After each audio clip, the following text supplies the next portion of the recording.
"You're coming with me." A giant settler rancher rescued a crying abandoned Chinese woman at the train station. But when her former owner came to take her back, they didn't know he was a ruthless outlaw.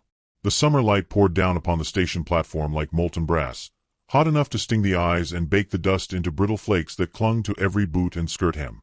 The train had long since shrieked its way down the tracks, its iron body vanishing toward the horizon with the same indifference as a hawk wheeling away from field mice. What lingered was silence, heavy and watchful, broken only by the creak of wood in the blistering heat and the murmur of cicadas in the weeds that grew along the siding. On a weathered bench, slumped forward with her face hidden in her hands, sat a young woman the town did not claim as its own. Her hair, black as midnight silk though now tangled with grit, clung to her damp cheeks. The thin cotton of her faded dress, pale blue turned almost gray, stuck to her back with sweat and travel stains. Around her ankles hung iron bruises, faint but stubborn, as though memory itself had pressed rings upon her skin. She was 24, not more, and though her frame was delicate, her posture carried the weight of someone who had been abandoned too often to hope for a gentle ending. Her name, whispered in a language few here understood, was Jing Lin. The children who had gathered near the station house did not know it. They only pointed and giggled, calling her China Girl, and tossing pebbles that clattered harmlessly near her shoes. A few older folk watched from the porch, chewing tobacco and spitting into the dirt with narrowed eyes, muttering about contracts and property and the folly of bringing strangers across oceans. To them she was not a woman but a puzzle piece in the wrong box, left behind now that the hand that had claimed her found her inconvenient. She wept without sound, the tears cutting lines through the dust on her face. Every sob she swallowed was a battle fought within her chest, for she had learned the danger of letting grief be heard. The station agent pretended not to see her. The townsfolk carried on, letting her small shadow wilt in the blaze. She was a stain in their afternoon, and no one rushed to wipe it away. Hoofbeats carried across the road then, slow and deliberate, as though each stride belonged to a creature weighing more than the ground wished to hold. A wagon creaked behind the horse, its boards gray with age but sturdy still. The driver, high upon the seat, was a man whose figure seemed carved from the very stone of the frontier. Broad shoulders stretched the fabric of his shirt until the seams whispered. His hat cast a deep shadow across his brow, yet the line of his jaw was set with the hard patience of one who endured rather than explained. His name, known in whispers and wary nods, was Jamie Boone. He was 32 years old, and though many called him a giant, he carried the bigness not as a boast but as a burden. He had known loss. Neighbors remembered the fever that had taken his parents within a single cruel winter, leaving him the ranch and nothing more. Since then he had lived with cattle and silence, his company the open sky. Some feared him because he rarely spoke. Others respected him for the same reason. To those at the station, his arrival was like the turning of a wind, unwelcome by some, unremarkable to others, yet impossible to ignore. Jamie reined in near the platform, eyes scanning the small cluster of idlers, the sagging roof of the depot, the dust shimmering like ghosts along the track. His gaze fell last upon the hunched woman on the bench. He studied her as one studies a storm cloud, not with curiosity but with the instinct of knowing trouble when it hovers near. The station master shuffled forward, tugging his vest, eager to speak. "Boone," he said, "you'd best not trouble yourself. She ain't yours. Some fellow brought her through, said she was bound to help on his claim, then left her when the ticket ran short. Not our problem now." Jamie dismounted without answering. His boots struck the platform boards with a sound like hammers on stone. He came to stand before the woman, his shadow swallowing the bench where she sat. She lifted her head slowly, eyes red-rimmed and wary, her lips parting with a tremble that carried no words. He saw the traces of despair etched into her, but also a flicker beneath, something unyielding, like a coal refusing to die. The children stopped their jeering. Even the cicadas seemed to falter. The townsfolk leaned closer, waiting to see if the giant would laugh, curse, or turn away. Instead, Jamie crouched, knees bending with the grace of a bear lowering itself to the earth.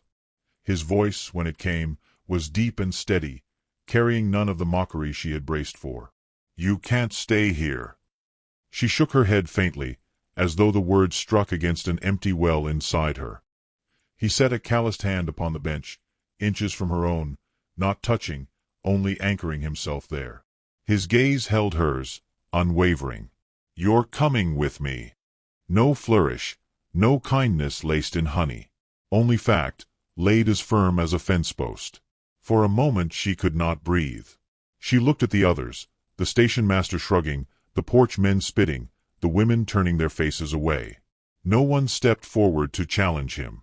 No one offered her another path. Her heart thudded in her chest like a bird dashed against its cage. She rose, unsteady, clutching the thin cloth bundle that held all she owned. 2 folded garments, a comb, a strip of paper inked with words she read at night to remember home. Jamie stood, towering, and without further speech guided her toward the wagon. The crowd parted as though pushed by an invisible wind. Children whispered. A man muttered, "Fools asking for trouble." Another spat, "She ain't worth the feed." Jamie helped her onto the wagon seat, his hand lifting her as though she were no heavier than the memory of rain. She sat stiffly, eyes on her lap, clutching her bundle. He climbed beside her, took the reins, and with a flick the horse started forward. The station receded behind them. The sun bled lower, its gold deepening into the orange of late afternoon.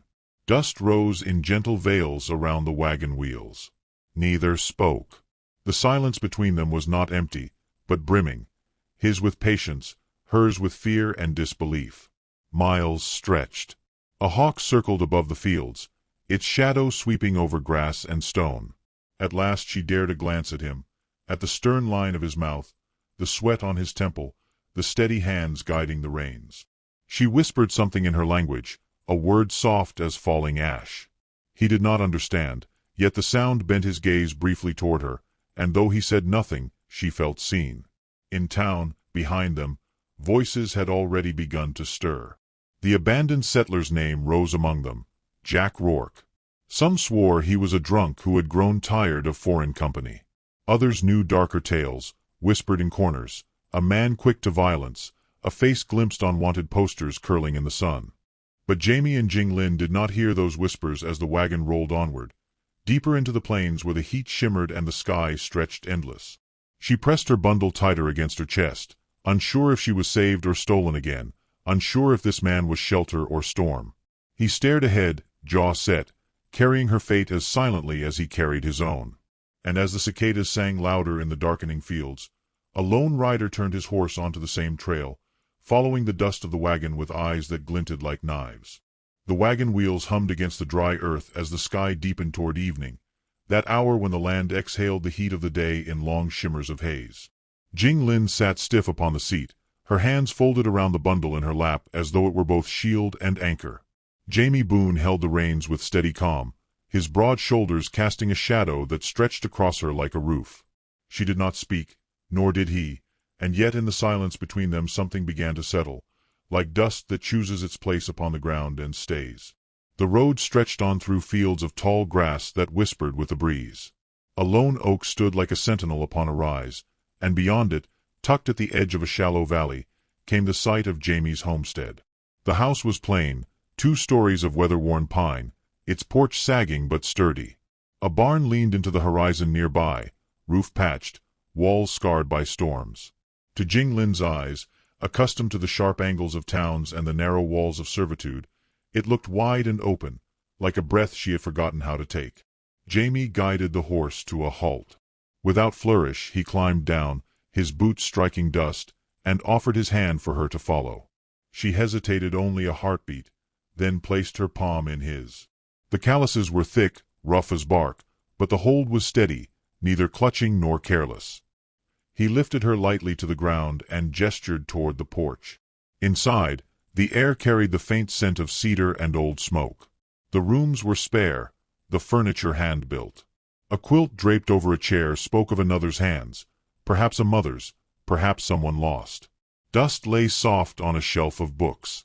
Jamie set her bundle upon the small table and stood, as though measuring how to begin. "You'll stay here," he said at last, voice as deep as the earth itself. She lowered her gaze, uncertain if the words meant mercy or duty. She whispered in halting English, careful as a child learning to walk. "For how long?" "As long as it takes." He gave no explanation, only turned to fetch water from a bucket near the door. When he set a cup before her, she sipped with trembling hands. The coolness on her tongue felt like a gift too costly for her to accept, and yet she drank until the ache in her throat eased. He did not watch her, only moved about the room, striking flint to light the lantern, removing his hat and setting it upon a peg. In his silence she found no mockery, no judgment, only space, space enough for her breath to steady. The days that followed unfolded slow as river water. Jing Lin awoke each morning to the sound of roosters and the faint thud of Jamie's boots across the yard. He worked with cattle, with fences, with fields that stretched into the horizon. She, uncertain of her place, began by sweeping dust from corners, mending a torn sleeve she found draped over a chair, gathering herbs from the patch of garden behind the house.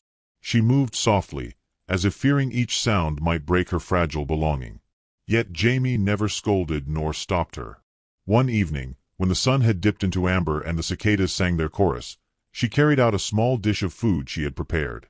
Rice, coaxed from a sack she had found in the pantry, mingled with herbs she recognized. She set it upon the table before him, her hands folded, waiting. He tasted without a word, chewed slowly, then met her eyes with a nod, small, but enough to make her chest swell with something warm she had not felt in months. There were neighbors, too, who came upon the ranch in those weeks. Widow Cora, a woman with gray hair bound in a kerchief, arrived one morning with a basket of eggs and the sharp gaze of someone who lived on gossip. She looked Jing Lin over with pursed lips. "You're keeping her then, Jamie?" His answer was a simple, yes. Cora sniffed. "Town's talking. Folks say she's bound paperwise to a man named Jack. You might find trouble for yourself." He only took the eggs and thanked her. Jing Lin, listening from the doorway, felt her knees weaken at the name. She carried the fear silently into her sleep, whispering prayers to ancestors who seemed so far across the ocean. Samuel, a ranch hand scarcely 19, came often to help Jamie with cattle drives. His eyes were open with the eagerness of youth, yet he spoke to Jing Lin with a politeness absent from others in town. "Ma'am," he would say, tipping his hat, though she was younger than him by only a few years. His courtesy stitched a small seam of safety in her days. Bit by bit, Jing Lin grew accustomed to the rhythm of the ranch. She washed linens and hung them in the sun, the white cloth snapping like sails in the breeze. She learned to knead bread, her hands dusted with flour, while Jamie repaired tools nearby, the scrape of his files steady as a heartbeat. Sometimes she hummed songs from childhood, soft and lilting, and though he did not understand the words, he paused in his work to listen. His silence carried respect, not dismissal. Yet shadows still clung to her. At night she dreamed of Jack's harsh voice, the crack of his boot against the floorboards, the way he had spoken of her not as woman but as property. She woke trembling, and more than once she found herself peering from the window, searching the horizon for a figure on horseback. One dusk, as fireflies began their dance, Jamie returned from town with a coil of rope slung over his shoulder. He found her standing on the porch, arms wrapped tight around herself. He studied her for a long breath, then said quietly, "No one here will hurt you." The words were simple, almost rough, but in them she felt the strength of walls higher than stone. She nodded, unable to speak. Summer pressed on. The heat grew thick, heavy with the smell of grass and cattle. Storms gathered sometimes, rolling across the plains with thunder like drums of war. One such storm drove Widow Cora back to the ranch, seeking shelter. She sat by the fire, eyes sharp, whispering again of Jack Rourke. "He'll be back for her. Mark my words. He don't leave things behind. Not unless he means to fetch them later." Jamie's jaw tightened. He said nothing, only laid another log on the fire. But Jing Lin heard, and her heart thudded with dread. That night, she lingered by the window long after sleep should have claimed her. The moon hung pale over the grasslands, silvering the barn roof. And in that stillness she thought she saw movement. A rider far off, paused at the crest of a hill, watching. When she blinked, the shape was gone. Perhaps a trick of moonlight. Perhaps not. She turned back to the bed, where the quilt's faded squares smelled faintly of cedar. She pressed her face into it, whispering the only promise she dared, that she would not be dragged back into chains without fight. Her hands trembled, but her spirit, though cracked, did not break. In the days after, Jamie began to notice her glances at the horizon, the way her breath quickened at hoofbeats in the distance. He asked no questions, but he repaired the fence with greater care, oiled the hinges of the door, and stacked wood higher near the porch. His quiet labor was a shield, though he never named it as such. One evening, after a supper eaten in calm, she set aside her bowl and spoke. Her voice was soft, halting, yet determined. "Why, you help me." Jamie looked at her across the lamplight. His eyes, steady and dark, held hers without flinching. "Because you needed it." She lowered her gaze, a tear slipping despite her will. That simple answer was more than she had ever been given by any man. The summer wore on, each day a thread in the slow weaving of something fragile but real. The ranch became not merely shelter but a rhythm of belonging. Still, beneath it all, the threat lingered like a storm cloud beyond the ridge. And one night, when the cicadas stilled and even the wind seemed to hold its breath, the sound of hooves drifted once more across the fields, measured, deliberate, carrying with them the shadow of a man who had not forgotten what he claimed was his. The summer air thickened with unease, as if the very fields could sense the stirrings of a storm yet unseen. The ranch had grown into a place of fragile calm for Jing Lin, a rhythm she dared to trust, yet the echo of hooves in the distance still haunted her ears.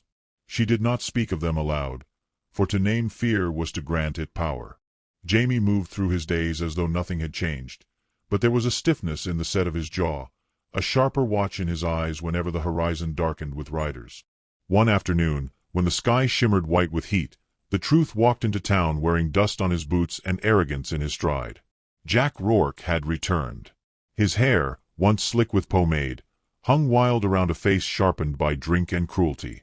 The town remembered him well enough, some with fear, some with disgust, but none dared call him what he was, outlaw. He carried himself like a man convinced the world owed him, and for too long, too many had stepped aside.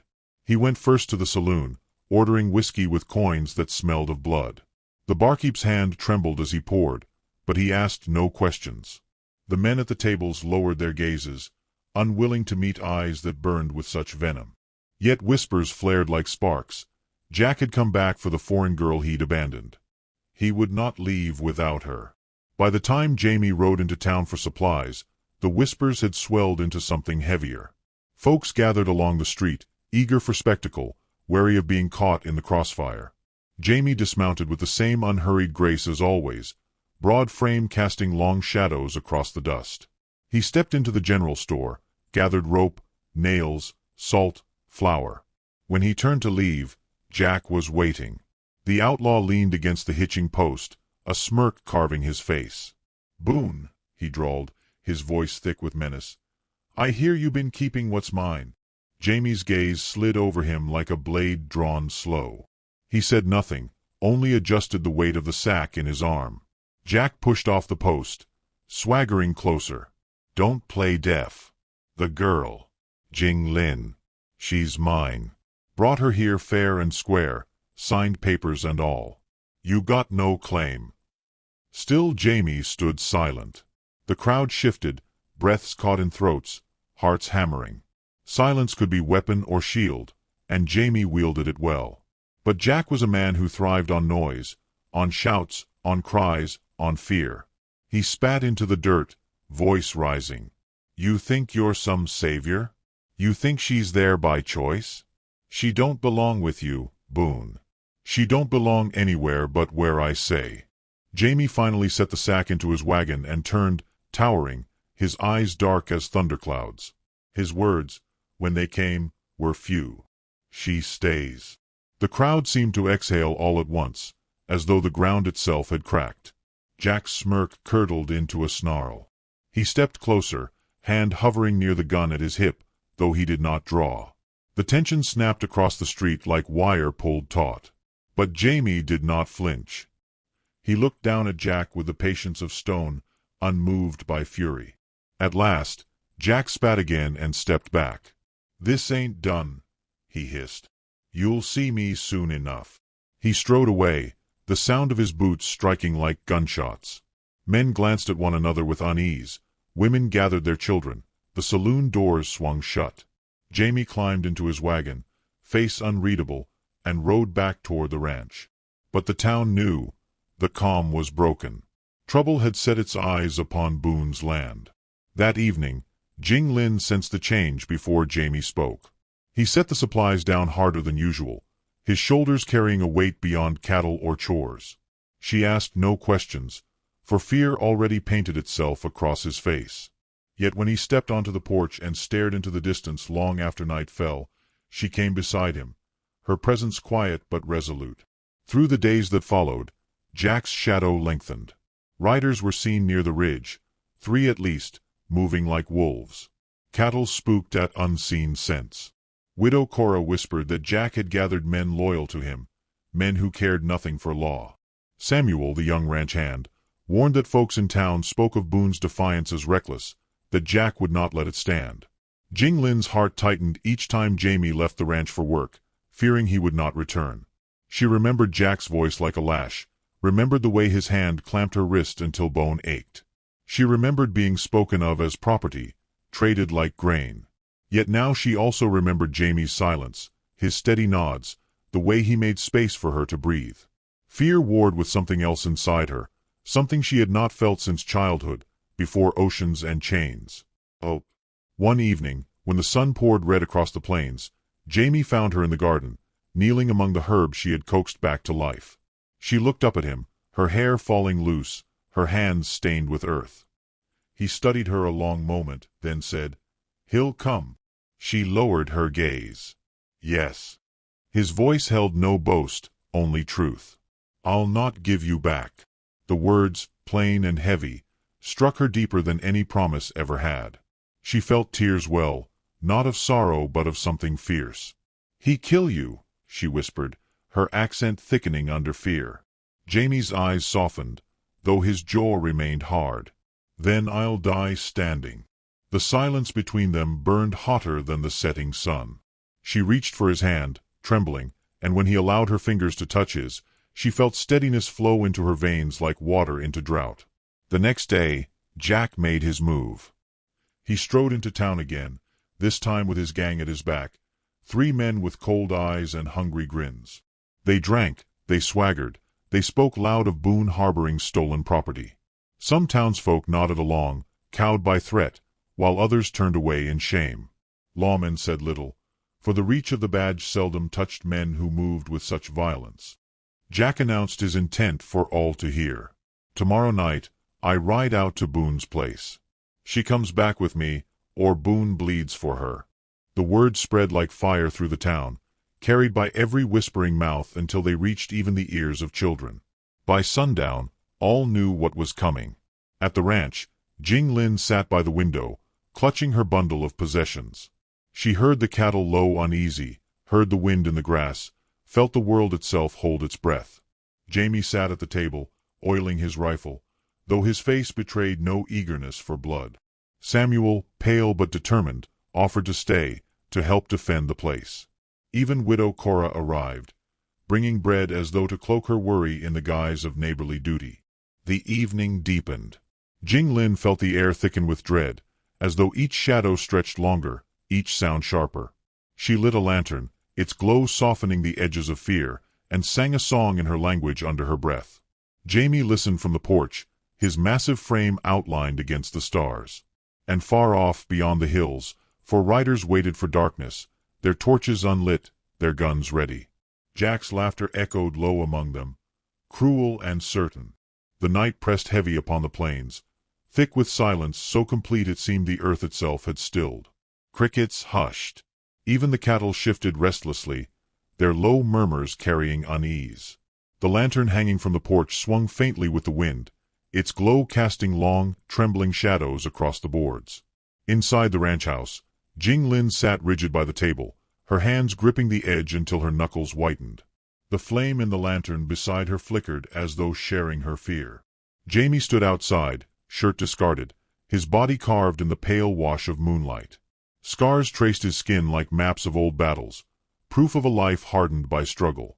His breath rose and fell in steady rhythm, but his eyes remained fixed on the horizon, waiting for the inevitable.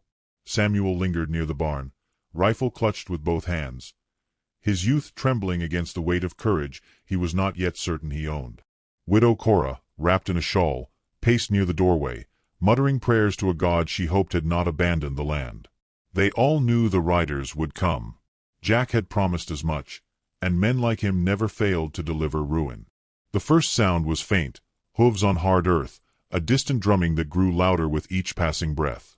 Jing Lin rose slowly, drawn toward the porch as though some invisible hand compelled her. She stepped outside, the night air pressing hot and close against her skin. From the ridge beyond the pasture, for torches sparked to life, flames clawing upward into the dark. The sight stole her breath. Jack Rourke led them, his silhouette sharp against the firelight. His laugh rang across the fields, mocking, cruel, certain of his dominion. The three men flanking him wore faces hidden by brimmed hats, but the gleam of rifles slung at their sides told enough of their intent. They rode slow, deliberate, savoring the fear that followed in their wake. Jamie did not move, though his jaw clenched.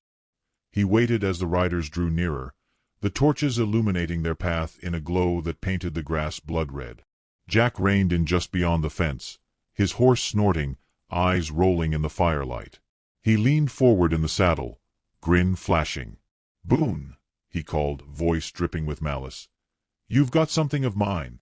Time's come to hand her back.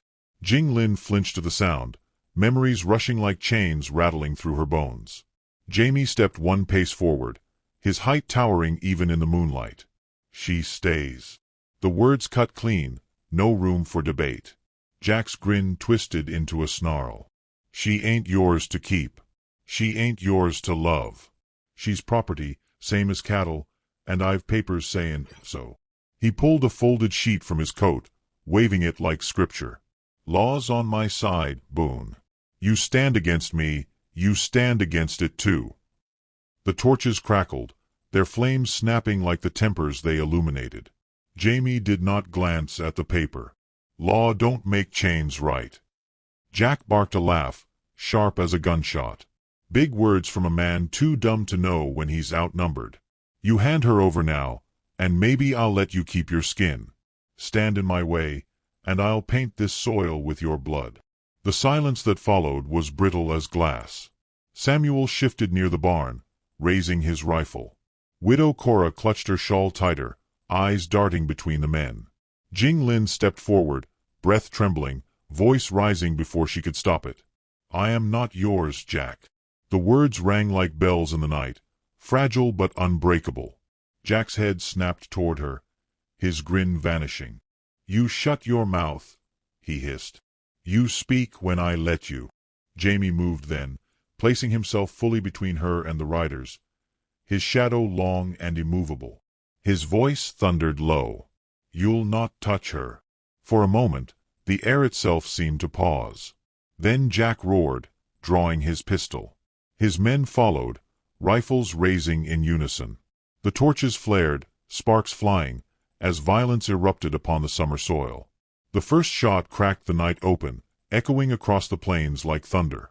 Wood splintered from the porch post where Jing Lin had stood seconds before. She ducked inside, heart hammering, but instead of hiding she seized the rifle Jamie had left leaning near the doorway. Her hands shook, yet determination hardened her face. She would not watch him fall while she cowered. Jamie charged forward, unarmed save for the sheer force of his body. He grabbed the fence rail and ripped it free, swinging it with the weight of iron. The first rider who dared lean in found himself struck from the saddle, crashing to the ground with a scream. Samuel fired from the barn, the shot striking another man's arm, sending his rifle spinning into the dust. Widow Cora shouted warnings, her voice breaking against the chaos. Jack remained fixed upon Jamie, eyes blazing. He fired again, the bullet grazing Jamie's shoulder, drawing blood that glistened dark in the torchlight. Jamie did not falter. He closed the distance, wrenching Jack from his horse with hands that had felled trees. They crashed into the dirt, grappling, fists striking like hammers. Jing Lin lifted the rifle, breath ragged, and fired into the sky. The sound cracked like lightning, stunning the night into silence. The gang faltered, eyes wide at the sight of the foreign woman holding the weapon steady. Her hands trembled, but her gaze was unbroken, daring them to press forward. Samuel reloaded, shouting, "Go on! Get!" The two remaining men, shaken by the shot and by Jamie's fury, stumbled back to their horses. One cursed, spitting into the dirt, but neither advanced. On the ground, Jack clawed at Jamie, his teeth bared, his knife flashing in the torchlight. He slashed across Jamie's side, but the rancher seized his wrist, twisting until the blade fell into the dust. With a roar, Jamie slammed him back, pinning him with a knee against his chest.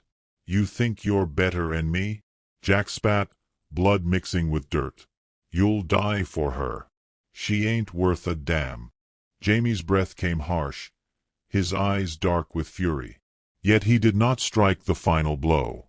He leaned close, voice low and heavy. "She's worth more than you'll ever be." The torches hissed in the breeze, flames bending, shadows twisting. Jack writhed beneath him, curses pouring like venom. But his men, shaken and broken, had already begun to retreat, spurring their horses into the night. Jamie rose, leaving Jack in the dirt. He could have ended him there, but his silence chose restraint. It was Jing Lin who stepped forward, rifle still clutched though her arms shook. She looked down at the man who had once called her his possession, her voice trembling yet firm. "You will never own me again." Jack's eyes, wide with rage, burned into hers. He spat blood, laughing low, though the sound carried no victory. "This ain't over," he hissed. "You'll see me again." Jamie pulled her gently back, his hand covering hers on the rifle, lowering it. The night air hung heavy, filled with smoke and sweat and the iron tang of blood. The soil, dark beneath the torches, seemed to drink the violence and keep it. The wounded outlaw staggered to his feet, clutching his side, and stumbled toward his horse. He mounted with difficulty, casting one last venomous glare at the ranch before spurring the animal into the shadows, vanishing into the plains. Silence returned, thick and trembling. The torches sputtered, then one by one fell into the dirt, their flames dying under the weight of the wind. Jamie stood tall despite his wounds, his chest heaving, his body marked by blood and dust. Jing Lin moved to his side, her hand pressing against the cut along his ribs, her touch gentle, trembling. Samuel lowered his rifle, his face pale with shock, yet his eyes gleamed with something new, pride, perhaps, or the first taste of manhood earned in fire. Widow Cora wept softly, muttering thanks to the heavens. The ranch had stood, though its peace lay shattered. The night smelled of gunpowder and sweat and the faint sweetness of trampled grass. Jing Lin pressed closer to Jamie, her cheek against his arm, her heart pounding not only with fear but with fierce, unyielding gratitude. For the first time since she had been left abandoned at the station, she felt more than rescued. She felt chosen. The cattle settled, the crickets returned their song, the fields whispered again under the wind. Yet beneath it all lay the shadow of Jack's words, "This ain't over." Jamie guided her back toward the porch, his arm heavy around her shoulders, his silence now carrying not only strength but tenderness. Jing Lin leaned into him, her tears slipping quietly down her cheeks, lit faintly by the glow of the dying lantern. And far off, hidden by the night, a lone figure watched from the ridge, the glint of steel in his hand catching the moonlight, proof that the outlaw's shadow had not yet lifted, and that the soil would demand more before peace could truly take root.